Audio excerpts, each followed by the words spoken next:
kita tuliskan. Ya, baik Pak Gren. Nah, berikutnya saya akan memoderasi talk dari Pak Gren ya. Saya akan tampilkan dulu CV beliau. Sebentar, mungkin saya share screen dulu. Ya, Pak Gren ini saat ini bertugas di kelompok keahlian kimia fisik dan anorganik di ITB ya. Pak Gren ini K-indeksnya sekarang sudah 6 ya. Mudah-mudahan bisa share kiat-kiatnya nih pada kita hari ini.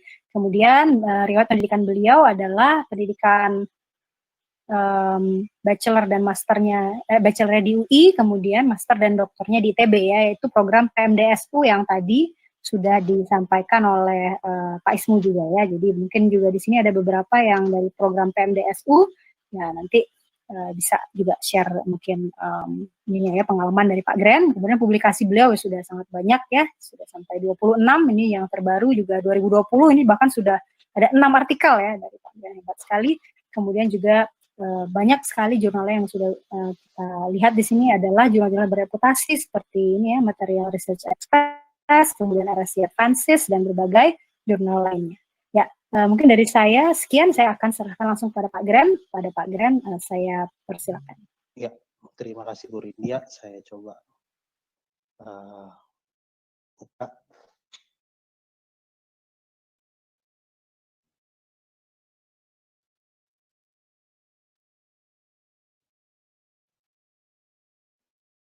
Oke. Sudah tampak ya.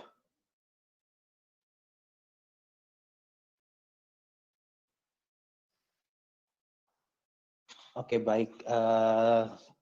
Selamat siang Bapak Ibu sekalian, para mahasiswa. Semoga masih bersemangat. Baik, jadi saya akan mencoba berbagi. Sebenarnya kami berdua di sini bukan ingin bukan dalam tanda kutip mengajarkan, atau kami yakin Bapak Ibu yang ada di sini juga punya pengalamannya masing-masing, juga mungkin banyak yang sudah pernah menulis, sudah pernah berhasil menembus publikasi di jurnal internasional, tapi kami di sini hanya mungkin ingin berbagi saja pengalaman yang kami berdua pernah dapatkan. Jadi pada kesempatan kali ini saya akan mencoba membagikan pengalaman tentang dasar-dasar memahami dan menulis di jurnal bereputasi. Bagi yang baru masuk tadi, sebelum awal tadi dibuka, saya perkenalkan diri ulang. Saya adalah Grand Prix Gajah. Saat ini saya tergabung dalam kelompok keahlian kimia anorganik dan kimia fisik di Institut Teknologi Bandung, juga tergabung di Pusat Rekayasa Katalisis dan Pusat Penelitian Nanoscience dan Nanoteknologi. Oke, kita langsung saja. Pertama saya ingin membagi dulu beberapa pengalaman saya dalam menulis. Oke, jadi sudah ada beberapa publikasi yang kami hasilkan. Bapak Ibu bisa lihat di sini ada di Journal of Hazardous Material, beberapa bukan saya sebagai penulis pertama, tapi mahasiswa saya, karena ya kami sudah diberikan kesempatan untuk membimbing. Bisa dilihat di sini ada di Journal of Hazardous Material, kemudian juga ada di RSC Advance. RSC Advance ini yang ini dipublikasikan dan ditulis oleh mahasiswa S2 kami, namanya Mariani, sekarang sudah lulus. Sebagian besar kami berhasil publish di jurnal Q1 dan Q2. Di sini ada publikasi dari Ibu Lita Darmayanti, dulu adalah mahasiswa S3, sekarang sudah lulus, beliau sekarang dosen di Universitas Riau. Kami cukup cukup senang, cukup bahagia dengan hasil ini, karena kami berhasil mendapatkan acceptance ya. Jurnal ini diterima di Journal of Hazardous Material. Jadi jurnal yang impact faktornya sekarang 7, jadi cukup tinggi. Mungkin Bu Lita adalah orang pertama yang labnya kami di Indonesia yang bisa publish di Journal of Hazardous Material, dan semuanya orang Indonesia. Begitu juga dengan ini, di RSC Advance ini semuanya orang Indonesia. Hampir semua, tidak semua sih, tapi sebagian besar paper kami yang kami berhasil publikasikan di jurnal Q1 itu semuanya orang Indonesia. Jadi mungkin berbagi perspektif juga, kalau tadi Bu Rindia beliau berkesempatan untuk mengenyam pendidikan di luar negeri. Nah, saya coba memberikan perspektif bagaimana kemudian kita bisa menghasilkan penelitian ketika kita mengenyam pendidikan dan kita melakukan eksperimen di dalam negeri di Indonesia sendiri. Terakhir, kami sudah berhasil menulis buku, chapter book sebenarnya, pada buku Polymer Nanocomposite Membranes for Pervaporation ini baru terbit bulan ini, bulan kemarin, bulan Mei 2020, dipublikasikan oleh Elsevier. Kami mendapat diundang untuk menulis bab 11-nya tentang Modified Zeolite Based Polymer Nanocomposite. Jadi kurang lebih itulah pengalaman kami, pengalaman saya, dan saya coba membagikan kepada Bapak Ibu serta para mahasiswa sekalian. Apa yang kemudian yang menjadi masalah bagi kita orang Indonesia dan bagi para mahasiswa Indonesia dalam menulis? Nah, masalahnya yang pertama adalah kurangnya literasi. Itu menjadi masalah yang sangat besar ya. Bahkan kan waktu itu ada studi bahwa Indonesia itu budaya literasinya jauh lebih rendah, ketinggalan daripada negara-negara Asia, bahkan negara-negara ASEAN. Kita bandingkan dengan negara tetangga kita saja, Malaysia masih kurang tingkat literasi kita. Nah, ada dua kemungkinan kurang literasi itu. Yang pertama, kalau tidak, sebelah kiri kita lihat, kalau tidak suka membaca. Yang kedua adalah dia sudah mau membaca, tapi tidak mengerti apa yang dibaca. Banyak sekali mahasiswa yang kemudian sering bercerita, sering curhat bahwa Pak, saya baca jurnal, satu jurnal cuma 7 halaman mungkin, tapi berhari-hari nggak ngerti Pak. Nah, itu jadi satu masalah, bagaimana kita bisa memahami jurnal, bagaimana kita bisa kemudian melakukan penelitian, menulis hasil penelitian, dan mempublikasikannya di jurnal, kalau kita sendiri tidak memahami apa yang ditulis oleh jurnal-jurnal tersebut, artikel-artikel ilmiah yang dipublish di jurnal-jurnal tersebut. Nah, ini yang kemudian menurut saya menjadi masalah yang fundamental, di mana harus kita akui bahwa kita itu kurang literasi, kurang membaca. Jadi tidak membaca atau sudah membaca, tapi tidak mengerti apa yang dibaca. Nah, menurut saya menulis itu adalah manifestasi dari membaca. Sama seperti kita berbicara. Berbicara adalah manifestasi dari mendengar. Orang kalau misalkan dia tidak bisa mendengar, kemungkinan besar dia juga tidak bisa berbicara. Berkomunikasi tentu saja bisa, sudah banyak tools-nya sekarang, tapi berbicara itu adalah manifestasi dari mendengar. Begitu pula menulis. Menulis adalah manifestasi dari membaca. Kalau kita tidak sering membaca, bagaimana kemudian kita bisa menulis? Jadi, Pak, saya kok kesusahan sekali dalam menulis hasil penelitian, saya kok kesusahan sekali dalam menulis paper. Saya kok kesulitan sekali untuk memulai menulis abstrak misalkan. Nah, mungkin kita kembalikan lagi pertanyaannya kepada diri kita. Kita sudah sering membaca atau tidak? Nah, itu yang harus kita coba tanyakan kepada diri kita sendiri. Oke, kalau misalnya kita kurang membaca, ya jangan harap kita bisa menulis. Nah, kemudian kalau begitu, bagaimana caranya kita bisa membaca dan kemudian memahami jurnal ilmiah secara efektif? Banyak orang yang kemudian mencoba untuk membaca kata per kata, kalimat per kalimat, yang satu buang-buang waktu, yang kedua pun sudah baca kata per kata, kalimat per kalimat, tetap saja tidak mengerti. Nah, oleh karena itu kita harus bisa memahami bagaimana cara membaca jurnal yang efektif. Ada 2 tahap besar yang harus kita tahu. Yang pertama adalah pencarian literatur yang relevan. Kita harus mencari literatur yang relevan. Seperti saya, misalkan saya adalah dari kelompok keahlian kimia fisik. Saya bekerja dengan material berpori, topik penelitian saya. Tidak mungkin saya mencari jurnal terkait dengan biokimia, terkait dengan virus tadi yang seperti penelitiannya Bu Rindia. Itu tidak mungkin. Jadi bagaimana kita harus mencari literatur yang betul-betul relevan, yang betul-betul berkaitan dengan penelitian kita. Nah, bagaimana kita bisa mencari literatur yang relevan? Ada 4 kunci mencari literatur yang relevan. Judul, abstrak, keywords, dan juga conclusions. Jadi kalau kita ketemu satu jurnal, kita jangan langsung kemudian baca keseluruhannya, kita lihat dulu judulnya.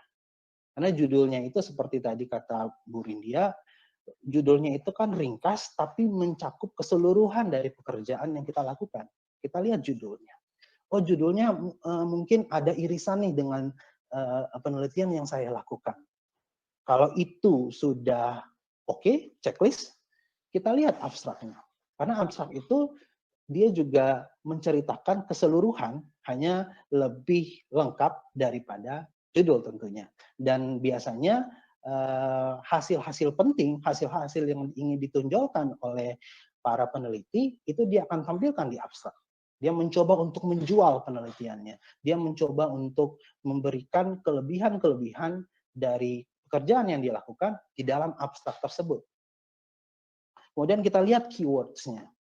Kita lihat kalau misalkan kita dapatkan, kita sudah oke, cocok, abstraknya mungkin bisa cocok dengan penelitian kita.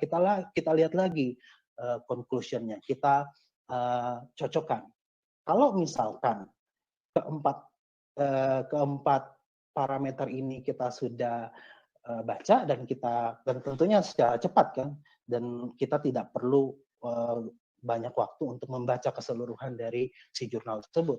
Kalau keempat parameter ini cocok, kita bisa lanjutkan untuk membaca lebih dalam jurnal tersebut. Jika tidak, algoritmanya tidak sesuai, judul tidak sesuai, abstrak tidak sesuai, conclusion tidak sesuai, tinggalkan jurnal itu. Jurnal itu tidak relevan dengan penelitian kita. Setelah kita dapatkan jurnal yang relevan, yang kita lakukan, yang selanjutnya harus kita lakukan adalah kita mulai membaca jurnal tersebut. Karena kita sudah tahu, oh jurnal ini relevan dengan pekerjaan kita. Nah, banyak kesalahan yang dilakukan oleh para mahasiswa adalah dia baca sesuai urutan atau outline dari jurnal tersebut. Jurnal itu kan outline-nya title, abstract, introduction, experimental section, results and discussion, conclusion, kemudian references. Dia baca sesuai urutan tersebut. Nah, ini adalah cara membaca yang menurut saya buang-buang waktu. Kenapa? Karena kita harus bisa mengekstrak informasi yang penting dari jurnal itu dalam waktu yang cepat. Jangan kita membaca satu persatu dari atas dan akhirnya membuang-buang waktu. Jadi jangan pernah melakukan pembacaan jurnal yang seperti ini. Langsung kata per kata dari awal sampai akhir. Yang harus kita lakukan adalah kita lihat title, keywords, abstrak seperti yang tadi, pencarian literatur yang relevan. Kemudian kita lihat conclusion-nya. Setelah 2 tahap ini yang tadi kita sudah lakukan di pencarian literatur yang relevan itu, kita lihat table and figures-nya. Kita lihat tabel dan gambar-gambarnya. Karena tabel dan gambar ini menceritakan secara garis besar alur cerita atau storyline dari jurnal tersebut. Dan data-data penting tentunya ditampilkan di bagian tabel dan juga gambar. Bagian-bagian penting ditampilkan di tabel dan juga gambar. Jadi setelah kita memahami abstraknya, kita lihat susunan gambar dan tabel dan tentu saja dengan captionnya. Ya. Ketika kita sudah dapatkan garis besar dari susunan atau storyline tersebut, barulah kita masuk ke introduction. Dan harus kita ketahui bahwa kita bebas untuk berhenti di mana saja. Misalkan, saya ini mau mencari data soal A. ternyata di tabel dan figurnya kok tidak muncul data A itu. Berarti kan walaupun judulnya dan keseluruhannya relevan, tapi informasi spesifik yang mau saya cari tidak ada. Tidak ada di tabel, tidak ada di figur, tidak ada di data manapun dalam paper ini. Kita feel free to stop reading the paper. Ya, kita bebas untuk stop dimanapun kita mau. Kalau memang informasi itu tidak penting atau informasi yang kita cari tidak kita temui. Ketika kita sudah memahami alur cerita dari tabel dan juga gambar yang ada, barulah kita masuk ke introduction. Kita masuk ke bagaimana background atau latar belakang dari penelitian ini. Apa motivasi para peneliti untuk mengerjakan penelitian ini? Dan bagaimana sejarah penelitian ini atau state of the art penelitian ini? Sebelum penelitian sebelumnya itu berbicara tentang apa? Dan itu pasti diceritakan di introduction. Setelah kita sudah tahu motivasinya apa, baru kita lanjutkan ke result and discussion. Nah, result and discussion ini sebenarnya adalah detail dari storyline, detail dari tabel dan figur tadi, detail dari tabel dan gambar. Jadi kalau kita sudah memahami introduction-nya, baru kita masuk ke bagian detailnya. Results and discussion yang merupakan jantung daripada jurnal tersebut. Kita menekankan hasil pekerjaan kita itu tampil di result and discussion. Setelah kita sudah pahami storyline-nya seperti apa, latar belakangnya seperti apa, detail hasil penelitiannya seperti apa, baru kita lihat experimental section-nya. Oh, hasilnya bagus ya. Hasilnya cocok dengan apa yang mau saya kerjakan. Saya bisa ambil intisari dari penelitian ini untuk saya juga kerjakan, saya tambahkan di penelitian saya. Kita lihat experimental section-nya, bagaimana eksperimen itu dilakukan, bagaimana langkah-langkah atau prosedur penelitian ini dilakukan. Jadi dari sini kita bisa secara lebih cepat menangkap intisari, kita lebih secara efisien memahami apa isi dari jurnal tersebut. Jadi tidak satu paper, kemudian satu jurnal, 1 minggu baru kita selesaikan, tidak. Jadi dengan secara cepat kita bisa dapat paper atau jurnal yang tepat, dan secara cepat juga kita bisa mengambil intisari dari jurnal tersebut. Dan ketika kita membaca baik itu conclusion, baik itu table and figures, baik itu introduction, baik itu results and discussion, kita catat poin-poin penting. Poin-poin penting apa yang ada dalam jurnal ini. Dan saya menyarankan agar untuk menghindari highlight pakai stabilo. Karena menurut saya kita lebih baik kita mencatat sendiri poin-poin pentingnya. Kita belajar untuk mengambil intisari dari jurnal tersebut dan kita bahasakan dalam bahasa kita, dalam susunan kata maupun kalimat hasil kita sendiri, bukan lurus-lurus gitu, bukan copy paste dari si jurnal tadi. Jadi menurut saya kita hindari meng-highlight, karena menurut saya highlight itu cara malas untuk yang mengatakan ke otak kita bahwa saya sudah highlight, tinggalkan saja, nanti suatu saat saya akan kembali lagi ke kalimat yang sudah saya highlight tersebut. Cuma kalau kita jujur, berapa sering yang sudah kita highlight, kemudian kita balik lagi untuk baca. Kalau saya sendiri jarang. Kalau saya pernah coba highlight itu, akhirnya ya sudah, highlight saja, tidak lagi saya baca. Nah, lebih baik bagi saya adalah kita mencatat poin-poin penting. Kita mencatat poin-poin penting dengan bahasa kita sendiri. Dan hindari highlight pakai stabilo. Kemudian kita perlu, setelah kita sudah tahu bagaimana cara membaca yang efektif, kita perlu memperbanyak literatur dari high impact journal. Kita perlu membaca, memperkaya khasanah pengetahuan kita itu dengan jurnal-jurnal yang high impact yang tadi, misalkan yang Bu Rindia sudah ceritakan Nature, kemudian kalau orang kimia itu dari jurnal-jurnal ACS, dan jurnal-jurnal yang menjadi primadona di bidang penelitian Bapak Ibu sendiri. Karena dengan begitu, sebenarnya kita sedang memperkaya pengetahuan kita untuk menjadi seperti mereka. Menjadi seperti kita berharap agar kita bisa punya gaya penulisan yang sama seperti gaya penulisan jurnal-jurnal di high impact tersebut. Ada satu quote menarik dari Carlson Gracie. Carlson Gracie ini foundernya MMA, Mixed Martial Arts, itu yang sekarang terkenal UFC. Dia bilang seperti ini, if you want to be a lion, you must train with lions.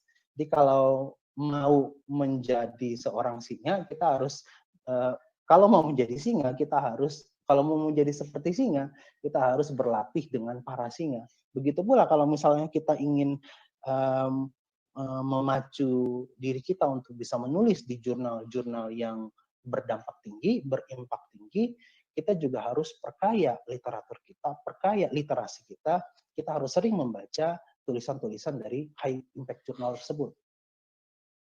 Dan dan kita ya mungkin tidak bisa langsung ekstrim ya, langsung saya mau yang high impact jurnal semuanya. Mungkin bisa dilakukan pembiasaan, dilakukan internalisasi sedikit demi sedikit. Mulai coba tinggalkan jurnal-jurnal atau tulisan-tulisan yang bersifat proceeding misalkan. Kan banyak tuh sekarang proceeding yang ya secara jujur harus kita akui dari datanya sendiri, dari table, figures-nya sendiri, pembahasannya sendiri, kalimat susunan bahasa yang sering yang dipakai di jurnal proceeding itu sendiri juga harus kita akui banyak yang tidak bagus lah ya, banyak yang akhirnya kalau kita keseringan membaca tulisan-tulisan seperti itu, kita ya hanya di situ-situ saja. Jadi mungkin juga ada yang bilang bahwa untuk apa kita baca jurnal di high impact, toh kita tidak bisa menghasilkan penelitian seperti itu. Instrumentasi, fasilitas yang kita punya tidak akan memungkinkan kita untuk bisa menghasilkan jurnal yang seperti itu. Jadi satu titik mungkin betul kita punya keterbatasan, tapi di satu hal yang lain, kita bukan ingin mengambil penelitian mereka, yang mau kita ambil adalah logika cara berpikirnya, logika bagaimana menyusun cerita, logika bagaimana cara menjadikan suatu data, mengkomunikasikan hasil penelitian kita secara baik sehingga bisa dimengerti oleh banyak orang, oleh banyak audiens. Jadi saat kita sudah bisa membaca dan memahami secara efektif suatu jurnal, marilah kita memperbanyak literatur dari jurnal-jurnal yang berkualitas tinggi. Setelah kita bisa membaca dan tentu harus kita sharing dan kita sudah bisa membaca, kita sudah bisa mengambil intisari dengan cepat dan akurat dan efektif. Sudah banyak kita sudah menumpuk informasi yang begitu banyak dalam otak kita terkait jurnal-jurnal, terkait penelitian-penelitian sebelumnya, maka sekarang saatnya kita harus memulai menulis jurnal ilmiah dari data penelitian yang kita hasilkan sendiri. Nah, tapi bagaimana cara menulisnya? Saya sudah bisa baca, Pak, saya mengerti jurnal A, B, C, D, E, Bapak minta saya jelaskan, saya bisa jelaskan sedetil-detilnya. Tapi bagaimana sekarang saya menulis hasil penelitian saya ini? Hal yang pertama adalah lakukan saja. Karena banyak sekali godaan. Entah godaan misalkan kalau yang sudah berkeluarga, Bapak Ibu yang sudah berkeluarga kemudian ambil S3, misalkan ya harus ngurus anak, ngurus rumah tangga, kemudian ketika ada waktu kosong pengennya istirahat, pengennya nyantai, ngopi segala macam, tapi tidak ada yang bisa mengubah diri kita, tidak ada yang bisa memotivasi diri kita sebaik kita memotivasi diri kita sendiri. Jadi, komik yang di sini menarik, seolah-olah draftnya yang memanggil si penulis, ayo dong selesaikan saya. Bentar dulu, saya mau baca tentang coklat dulu. Jadi ya tidak ada cara lain selain memulai menulis, memotivasi diri kita sendiri agar kita mulai untuk menulis. Nah, kalau tadi kan ada algoritmanya dalam membaca jurnal. Bagaimana kemudian menulisnya? Apakah ada tahap-tahapannya dulu? Apakah menulis itu mulai dari title, kemudian abstrak, sesuai dengan outline jurnal? Nah, mari kita lihat. Dari pengalaman saya, untuk menulis publikasi ilmiah, yang pertama harus kita lakukan adalah membuat storyline atau backbone atau kerangka awal dari penelitian yang mau kita tulis, hasil penelitian yang mau kita tulis. Nah, storyline di jurnal itu bisa kita rangkai dari gambar dan tabel yang akan kita tampilkan di jurnal tersebut. Jadi kita buat misalkan, saya mau figur satunya itu ini, gambar satunya ini, gambar duanya ini, gambar tiganya ini. Nah, kita menyusun atau merangkai gambar dan tabel itu sesuai urutan bagaimana nanti kita mau menampilkan di jurnal. Dari situ kita akan dapatkan garis besar apa yang mau kita ceritakan. Ya, kita buat gambar sebaik mungkin, kemudian kita atur tata letaknya. Dari rangkaian tersebut baru kita kembangkan lebih lanjut menjadi jurnal yang utuh. Jadi yang pertama harus kita lakukan adalah buat dulu storyline-nya. Kalau misalnya kita melukis, kita buat dulu sketsanya. Sketsa dari jurnal kita adalah tadi rangkaian gambar dan tabel, rangkaian data yang kita punya. Setelah kita sudah punya kira-kira sketsa yang mau kita ceritakan, sketsa yang mau kita tulis, kita bisa lakukan dua hal. Kita tuliskan title dan acknowledgement, judul dan kemudian ucapan terima kasih, yang tentunya ucapan terima kasih ya sambil merem juga harusnya bisa. Dan kemudian judul karena kan kita sudah tahu alur ceritanya seperti apa, kita sudah terbayang, oh judulnya saya mau buat apa. Atau kita kerjakan experimental section. Kita kerjakan bagian eksperimen yang merupakan bagian yang seharusnya paling mudah. Kenapa? Karena berisikan prosedur yang sudah kita lakukan. Kita tinggal ceritakan ulang prosedur yang kita lakukan. Oh, saya melakukan mencampur A dengan B. A saya timbang sebesar sekian gram, B saya timbang sebesar sekian gram, saya campur, saya panaskan di suhu sekian, dalam waktu sekian jam, sekian hari. Jadi itu adalah hal yang paling gampang dalam menulis jurnal. Experimental section. Karena sudah kita lakukan. Setelah kita sudah tulis experimental section, kita lanjutkan ke results and discussion. Result and discussion ini adalah pengembangan dari sketsa tadi, pengembangan dari storyline tadi. Gambar satu, saya mau cerita apa? Misalkan data gambar satu, A, saya mau menceritakan apa? Harus berapa paragraf? Oh, mungkin figur satu saya mau menceritakan kira-kira satu paragraf saja. Figur dua saya mau, karena datanya banyak, saya mau kembangkan ke dalam 2 paragraf. Bayangkan kalau kita punya 10 figur, misalkan, per figur katakanlah 1 paragraf kita jelaskan, berarti kan kita sudah dapat 10 paragraf. Kalau kita bisa gali lebih lanjut, kembangkan lebih lanjut, per figur kita bisa 2 paragraf, maka kita sudah dapatkan 20 paragraf. Oke, 20 paragraf itu mungkin bisa 5-6 halaman. Dan itu sudah menjadi satu jurnal yang hampir utuh. Ya kan? Kalau kita lihat progresnya mungkin dari cuma 1 halaman, berisikan experimental section, kemudian kita kembangkan gambar menjadi tadi tambah 20 paragraf, 5-6 halaman, kita kan jadi happy. Oh, sudah banyak yang saya tulis, makin semangat lagi untuk menyelesaikan jurnal tersebut. Setelah sudah menuliskan result and discussion, kita tulis conclusion, kesimpulan dari hasil yang sudah kita kerjakan. Dan yang paling terakhir adalah introduction. Jangan introduction kerjakan di awal, karena introduction adalah bagian yang paling sulit dalam menulis jurnal. Introduction adalah bagian yang paling sulit dalam menulis jurnal, karena itu mencakup, kita harus mencari literatur yang sesuai, yang menjadi latar belakang penelitian kita. Kemudian kita harus mengkerucutkan, mencari benang merah agar kita bisa mengenalkan penelitian kita. Dan itu adalah pekerjaan yang paling susah dalam menulis publikasi ilmiah. Jadi daripada kita membuang-buang waktu mengerjakan introduction di awal, kita selesaikan dulu yang bisa kita kerjakan. Result and discussion, experimental section, kemudian kesimpulan, conclusion. Terakhir, save the hardest at the last. Jadi simpan yang paling susah di bagian yang paling terakhir. Dari situ baru kemudian kita bisa menulis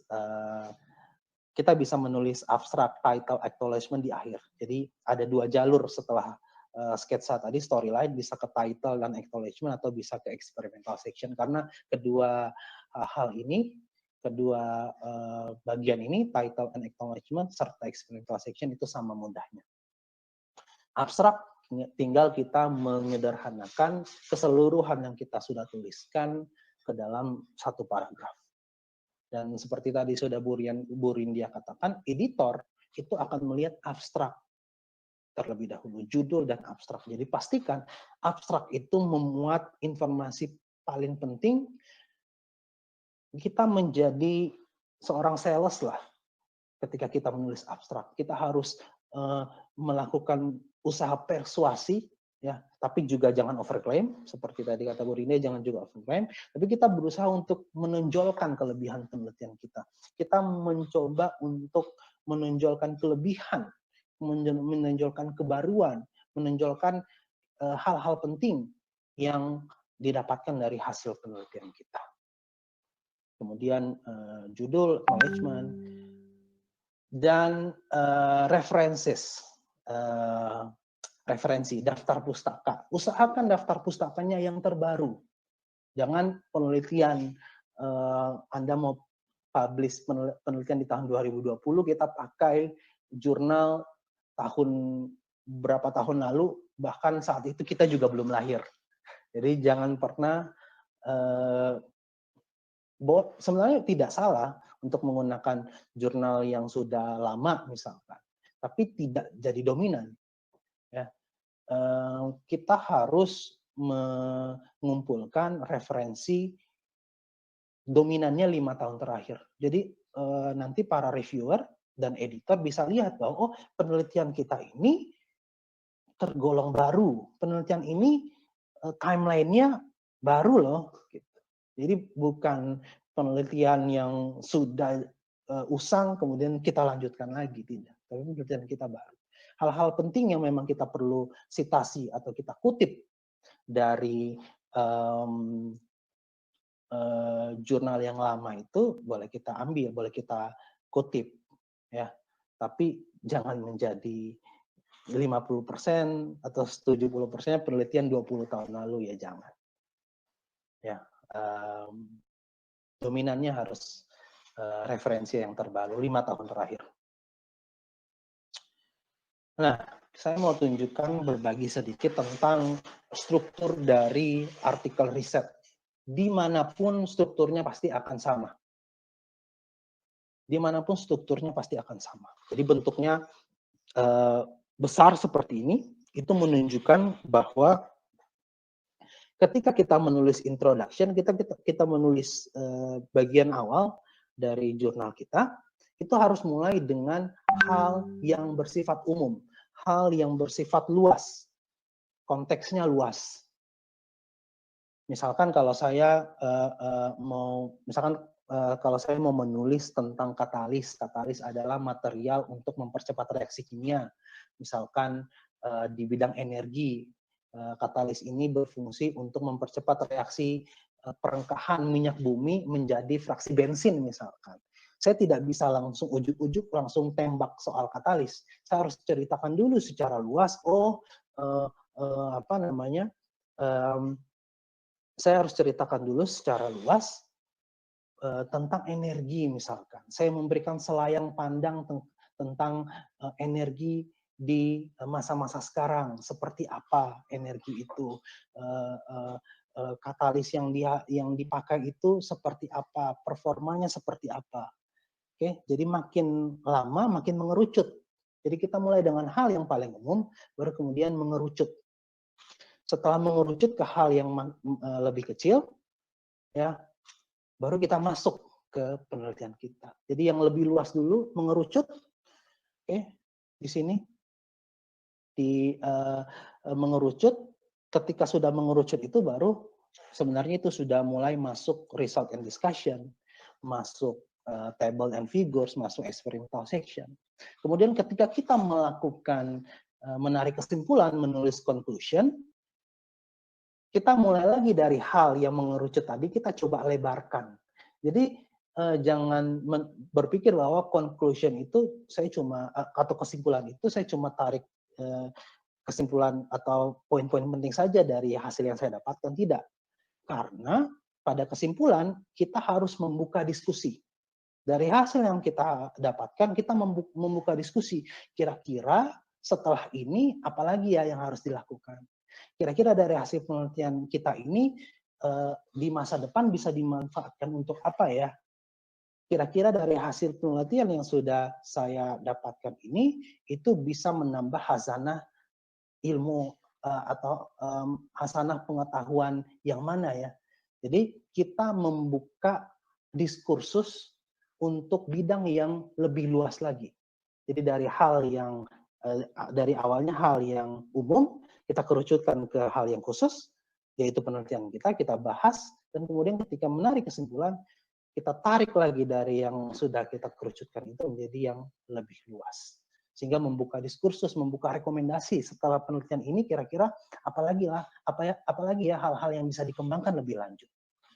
Di semua struktur artikel yang baik, semua struktur jurnal yang baik pasti seperti ini.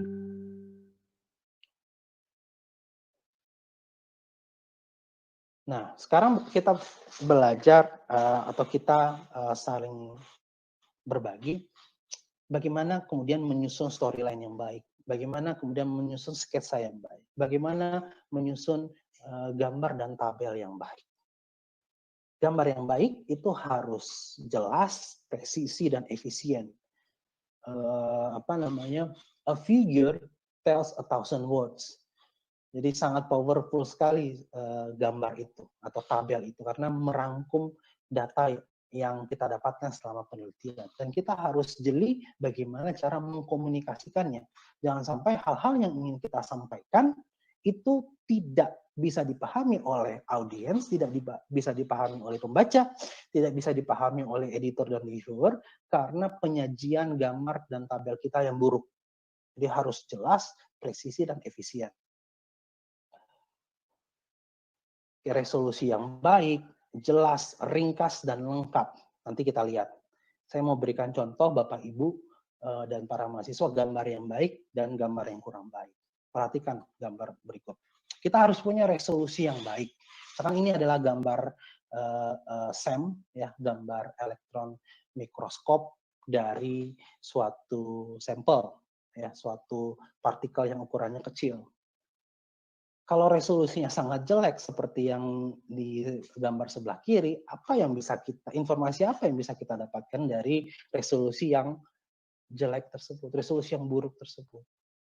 Atau misalkan gambar kita pecah, kita harus bisa menyediakan gambar yang high resolution agar tidak pecah, agar jelas gitu, seperti yang gambar di sebelah kanan. Kemudian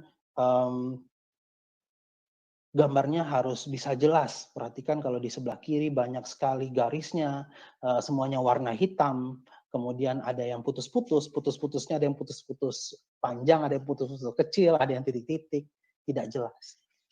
Ya, kita bisa pakai warna, kita bisa pakai bentuk simbol yang berbeda agar menghasilkan gambar yang jelas, yang bisa dipahami, yang orang bisa dengan cepat untuk menangkap maksud kita.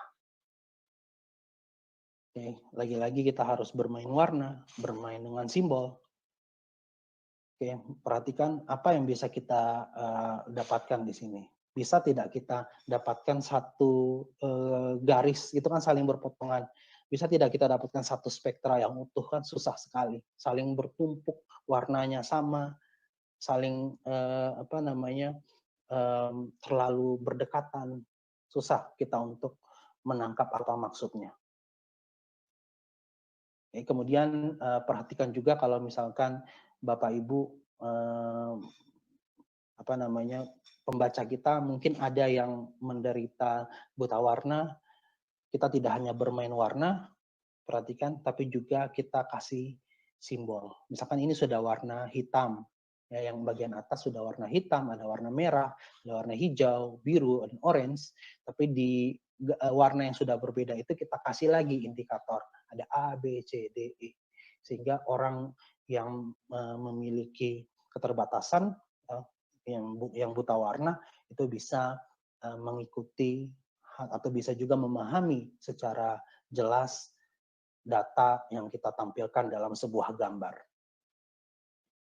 Jangan menampilkan data-data yang tidak penting, misalkan seperti ini, garis merah ini tidak ada gunanya, tidak ada manfaatnya, tidak ada faedahnya.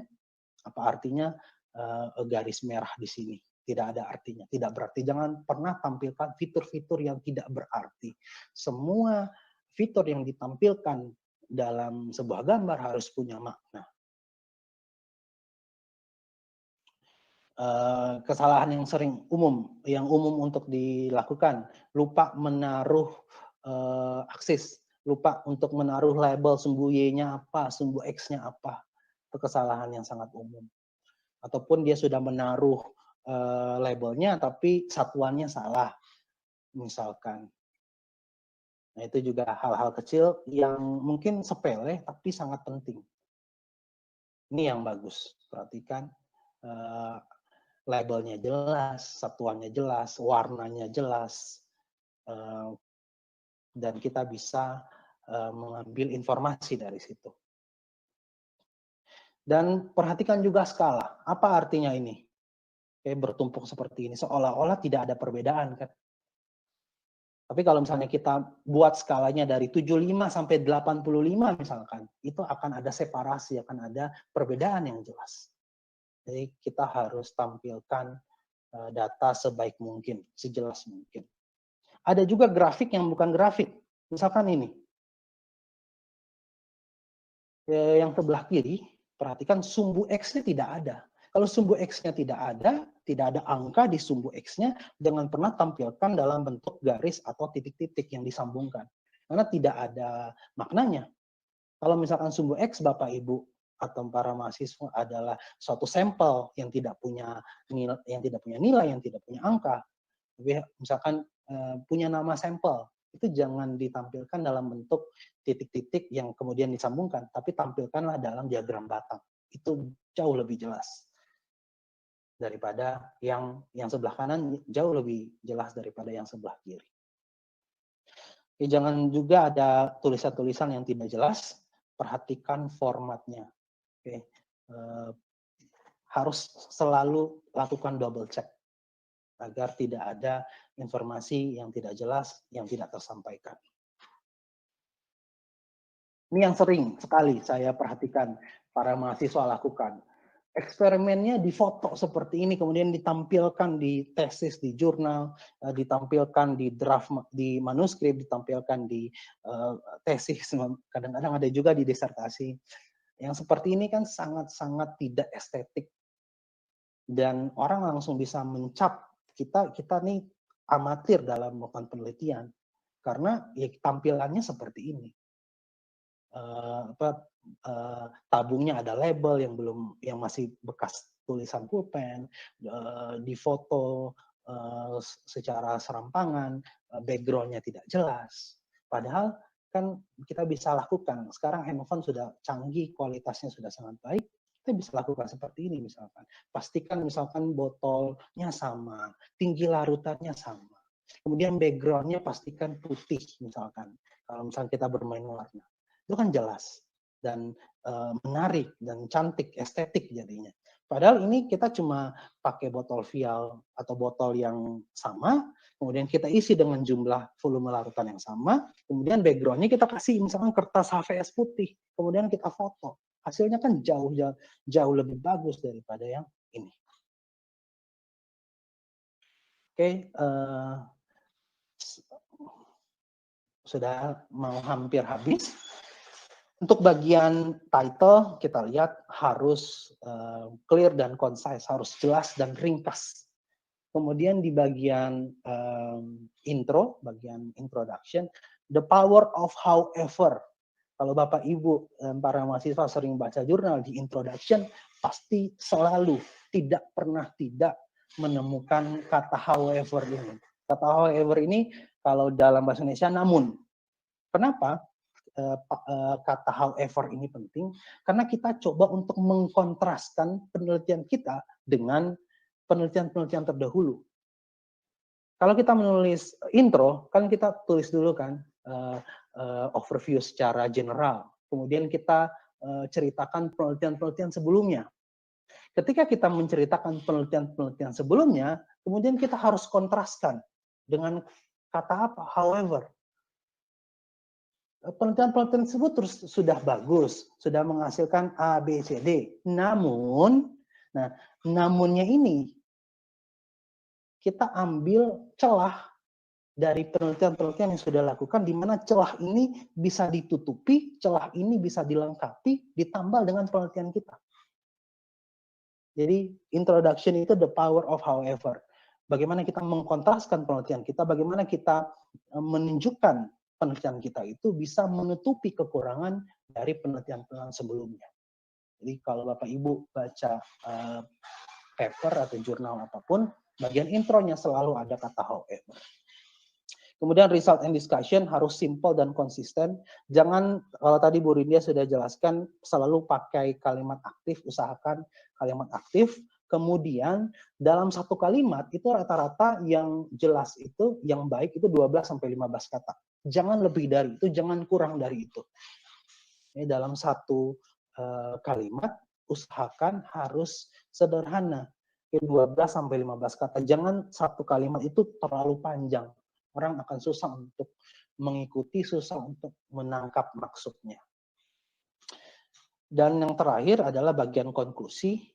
Sekali lagi, conclusion atau kesimpulan tidak hanya meringkas hasil-hasil penting dalam penelitian kita, tapi juga harus memberikan konteks yang lebih luas, memberikan rekomendasi untuk penelitian-penelitian selanjutnya.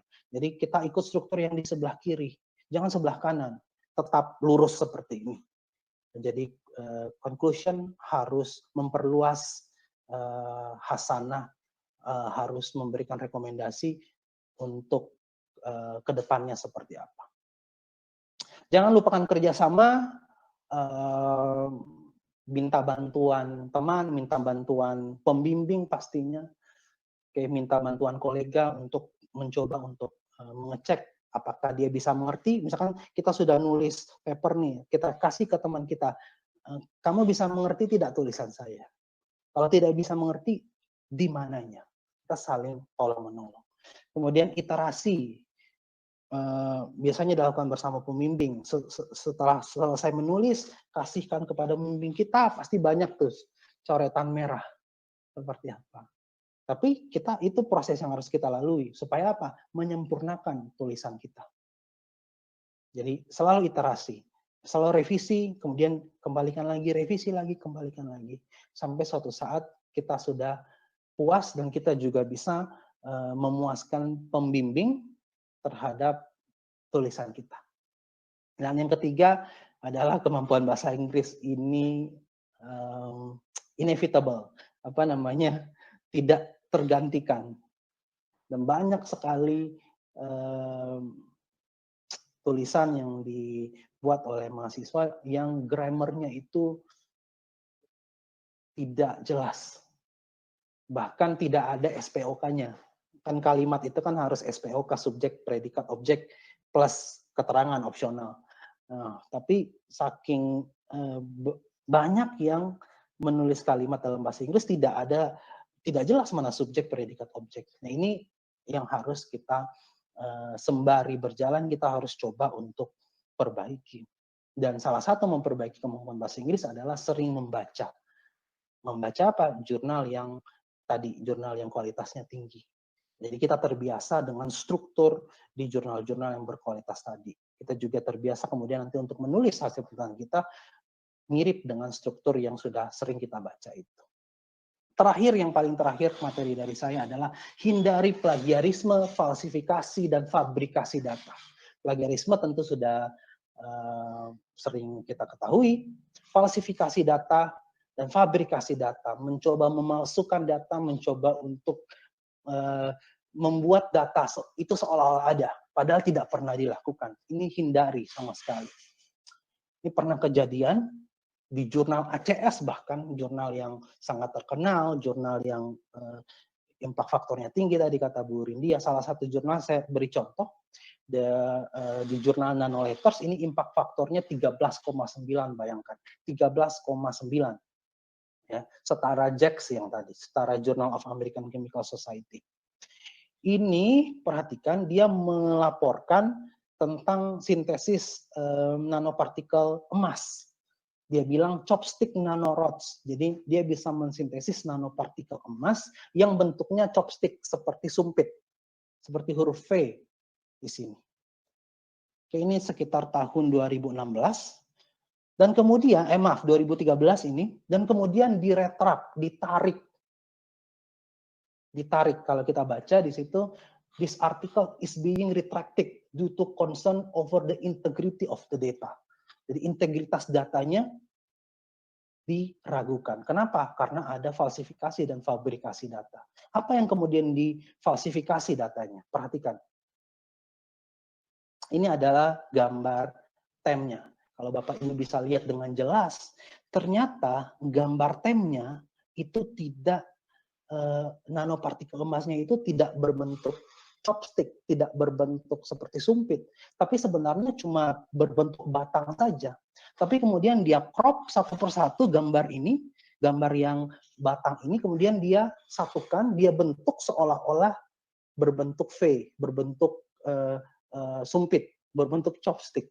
Dan sangat jelas sekali, kalau kita zoom, kita perhatikan, di gambar sebelah kanan, itu kelihatan sangat jelas sekali bagaimana orang tersebut memalsukan datanya. Bahkan ini dihasilkan oleh lab yang cukup terkenal di Amerika, dari University of Utah.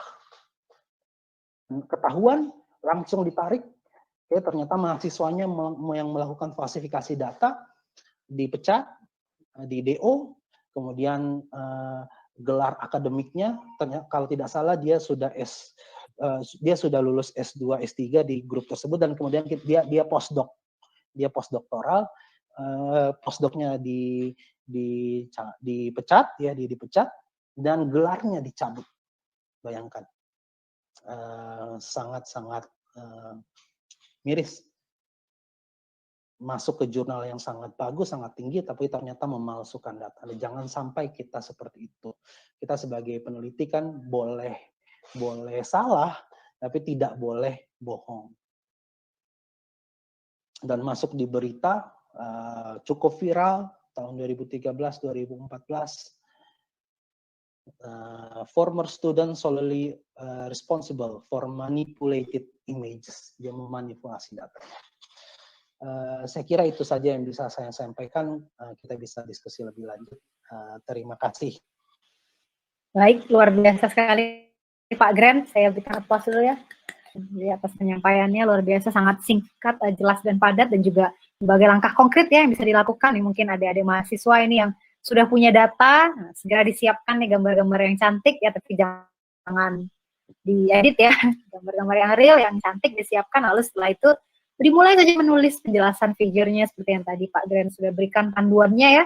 Silahkan dicobakan, dan dengan demikian mudah-mudahan nanti ujungnya akan menghasilkan satu artikel yang dapat dipublikasikan di jurnal yang baik.